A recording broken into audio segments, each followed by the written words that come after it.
Extract what the text says only. Boy, extract, one more time. I almost feel like we should say this 20 times. Extract what the text says only. Nothing else. That's all you have to do. Extract what the text says only. Eisegesis simply means to add something to the text that isn't there. Adding additional meaning to the text. Okay? You actually start putting stuff in there that really isn't there. This is by far our major problem when it comes to understanding certain passages of the Bible. We come in there with some presuppositions and we actually start adding things to that text that isn't there. A good example is when somebody is reading from the Gospels, right? And they're reading about tithing. Boy, they just automatically put tithing when they read in Thessalonians about giving. Why do they do that?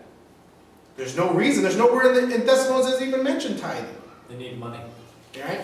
Because, again, they're taking that and they're putting it in there. But they don't understand that in the Gospels, where the church hasn't even begun. We're still in the dispensation of Israel. And tithing and Jesus Christ were under the law.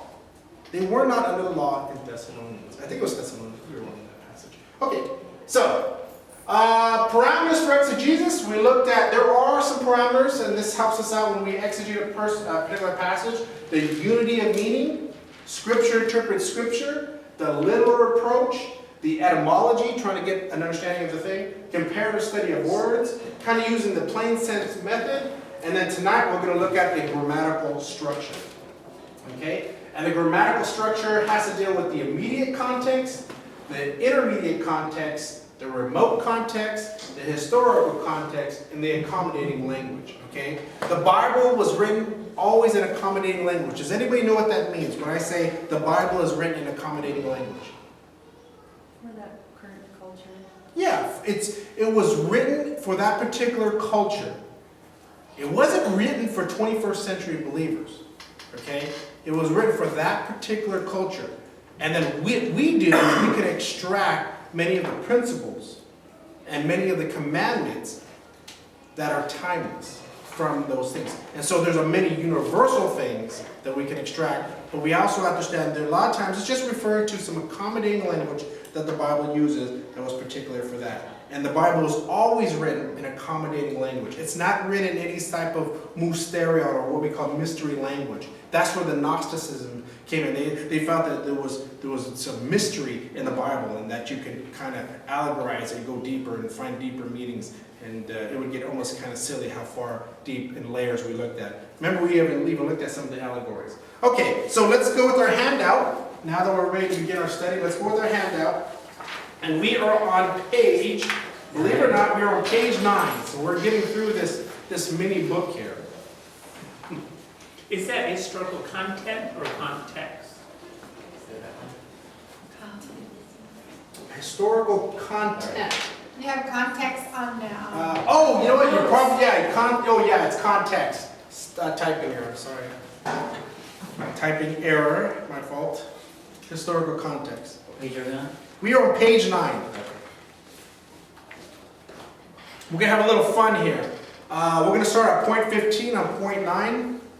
The grammatical structure of sentences is important because words form sentences and sentences are units of thoughts. One must consider the context in which the sentence is found. The immediate context considers the sentences and paragraphs in closest proximity to the one under consideration. The intermediate context considers the book in which the sentence is placed, and the remote context considers the rest of the Bible and the historical context. So the bottom line is context, context, context. I have, since day one of this Bible study, I have always made that a priority. How many times have we, and I'm sure you guys, have dealt with Christians that bring out this one verse, and all you have to do is tell them, wait a minute, look at the context. If you see the context, it kind of explains itself. We're going to look at that tonight, by the way. Okay, so let's begin. Let's look at point A, the immediate context. This refers to words or phrases in the verses closest to the word or statement one is trying to understand. Now, why is this important? Here's an example. if I was to say, I'm going to write this down.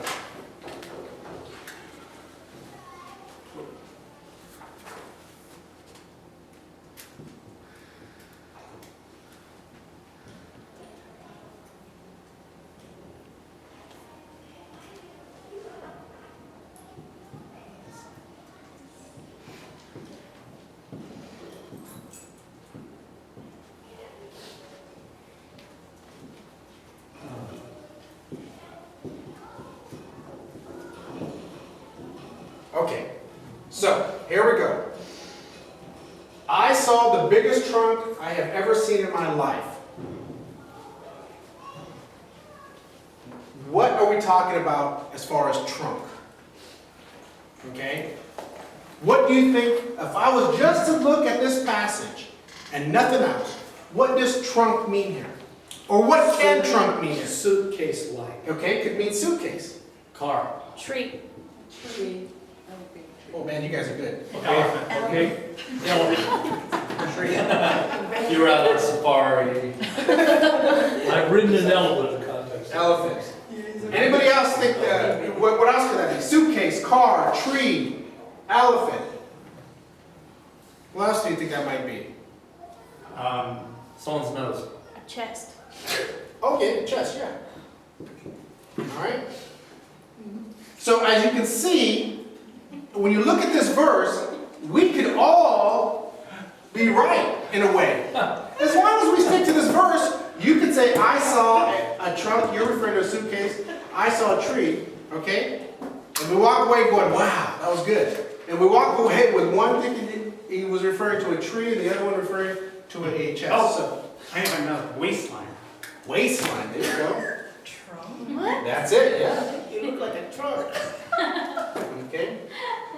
Now, that's looking at one particular verse. So what's the first thing we all gotta do is we have to look at the immediate context. We have to look at, sometimes we have to look at the verse before, or sometimes the verse after. That's the immediate context that we're looking for. So today, if we look at the verse after, we can see in our example here in point 3. I saw the biggest trunk I have ever seen in my life when I was looking at the zoo elephants today. So we know it was an elephant. Okay? So let's have